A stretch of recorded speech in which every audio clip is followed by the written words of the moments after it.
Raise your hand if you have met a customer in your life that you will never forget because they were just really bad customers. Uy, ayaw magtaas ng kamay. I'm sure you've met them, right? Or ito na lang, or colleagues. Have you met a colleague in your life wherein you kasumpa-sumpa? Right? Maybe not, maybe yes. But my point is this. Many of us will not have the perfect life.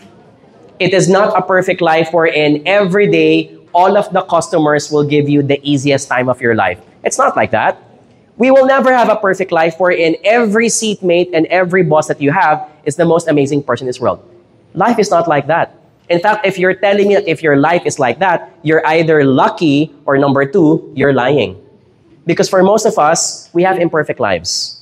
But having a growth mindset is when you tell to yourself, if I don't like my seatmate or if I do not like this customer, I will not easily judge agad.